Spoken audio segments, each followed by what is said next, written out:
పేరేంటి సార్? నా పేరు దేశిమ్మ. ఏమనుకుంటున్నారు చెప్పండి. ఏమనుకుంటారంటే నా ఒక్కడికి చెక్ చేస్తే చెక్ చేసండి, మామూలుగా చెక్ చేస్తారు. ఎంత నేను నాకు 1000 పప్పు చెప్పండి అంత. నేను మాత్రాన వద్దురా ఎంత చెలో ఇది అవుతాను, ఏదైతే అయిపోయింది ఒకే చెప్పారు అంత.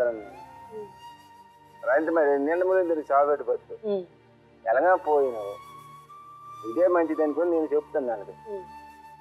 ఏమంటున్నాడు? ఏం డెసిషన్ తీసుకున్నాడు అబ్బాయి? నన్ను శిక్షించండి. ఇప్పుడు నిన్ను లోపల వేస్తే ఇప్పుడు ఆ అమ్మాయి బతికేంటి? పెద్దవాళ్ళు అన్నాక ఇంట్లో బుద్ధి చెప్పి తప్పు చేస్తే తప్పుని సరిదిద్ది పెళ్లి చేస్తే పెద్దవాళ్ళు. ఇప్పుడు మాకు కావాల్సింది ఆ పని మీ వాళ్ళు చేయట్లే, నువ్వు చేయట్లే. నువ్వు అమ్మాయిని పెళ్లి చేసుకొని అమ్మాయితో సంసారం పెళ్లి అని తాళి కడితేనే పెళ్లి కాదు, ఇదంతా పెళ్లి కిందే లెక్క. నువ్వు పెళ్ళాన్ని వదిలేస్తానంటే అంత ఈజీగా వదిలేరు కదా. ఈ ఆధారాలను రేపెళ్ళి ఏ జడ్జికి చూపించినా మడలోంచి నీకు పెళ్ళే చేస్తారు అక్కడ. మేము మీకు మర్యాదగా చెప్తున్నావు, నీకు అది నచ్చట్లేదు. నువ్వు నచ్చినప్పుడు నువ్వు ఫేస్ చెయ్యి, పర్వాలేదు, ఏం పర్వాలేదు. బట్ నువ్వు అక్కడ ఫేసింగ్ అనేది కుదరదు, నీ ఫ్యామిలీ మొత్తం పడుతుంది. నువ్వు వెళ్ళి ఇంకొకరు రేపిలా ఇంకో 10 మంది అమ్మాయిల జీవితాలతో ఆడుకుంటావు. ఏముంది నీకు? తమాషాగా ఉంది. పిల్లల్ని కంటావు, ఆధార్ కార్డులు తీసుకుంటావు, హాస్పిటల్లో వెళ్ళి సంతకాలు పెడతావు, మళ్ళీ వెళ్ళి పెళ్లి చేసుకుంటావు. ఏముంది? నీకు ఈజీ కదా. ఇప్పుడు నీకు తెలియజెప్పడంతో ఇలా చేసే విధవాళ్ళు చాలా మంది ఉన్నారు, వాళ్ళందరికి కూడా తెలియజెప్తాం కదా. అంత ఈజీ కాదు బాబు జీవితంలో. ఇంతకు ముందు ఎట్టా నడిచిన ఇక్కడ నుంచి అట్లా నడవదు. సరే మేడం, నన్ను ఏమన్నా చేయండి, మా ఇంట్లో వాళ్ళకి తెలియదు మేడం. మా ఇంట్లో మీ ఇంట్లో వాళ్ళని వదిలేసే ప్రసక్తి లేదు, అర్థమవుతుందా? నువ్వు ఆ అమ్మాయితో సంసారం చేసినాడు, నువ్వు అమ్మాయిని ఎందుకు వదిలేస్తావు? సాధదు. ఎందుకు నువ్వు అమ్మాయిని పెళ్లి చేసుకోవద్దు చెప్పు. పెద్ద పెద్ద ఇంటి జరుగుతాను ఇలా ఒప్పుకో, మరి తప్పదు. పెద్ద ఆయన కరెక్ట్ మాట్లాడుతున్నాడు. ఆలోచించి బుర్ర దగ్గర పెట్టుకుని వార్నింగ్ అప్పుడు ఉంటే అందరూ ఆయమ్మ బాగుండు, మీరు తల్లిదండ్రులు బాగుండు, అది ముందులో ఆలోచించవలసింది. ఇది రేటు ఆలోచింపు మేడం గారు.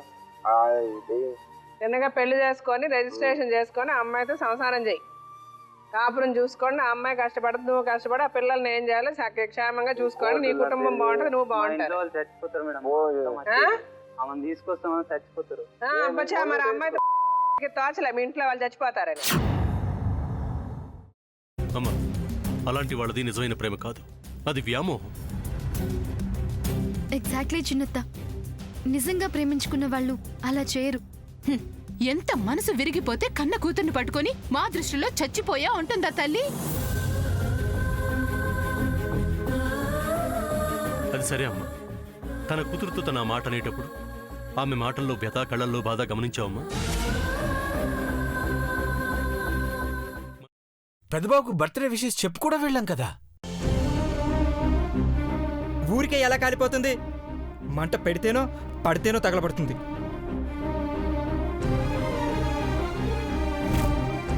కరెక్ట్ చిన్నబాబు, నీకొచ్చినట్టే నాకు డౌట్ వచ్చింది. పార్వతే షర్టును తగలబెట్టిందనుకుంటా.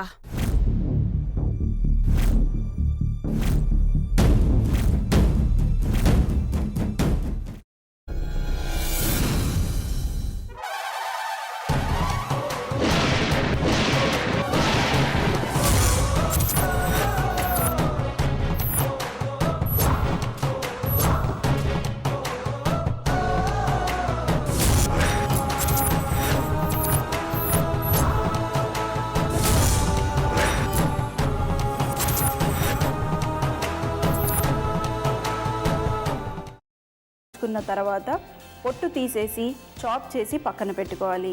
ఒక ప్యాన్లో కొద్దిగా నూనె వేడి చేసి అందులో ఆవాలు, మినప్పప్పు, శనగపప్పు, కరివేపాకు, సన్నగా తరిగి పెట్టుకున్న ఉల్లిపాయలు వేసుకుని 1 నిమిషం పాటు వేయించుకోవాలి. ఆ తర్వాత కాల్చి కట్ చేసి పెట్టుకున్న వంకాయని కూడా అందులో వేసుకుని బాగా మిక్స్ చేసి బౌల్లోకి ట్రాన్స్ఫర్ చేసుకుని అందులో తగినంత చిక్కటి పెరుగు లేదా పల్చటి పెరుగు వేసుకుని మిక్స్ చేసి అన్నంతో కానివ్వండి, చపాతీతో కానివ్వండి సర్వ్ చేసినా చాలా బాగుంటుంది.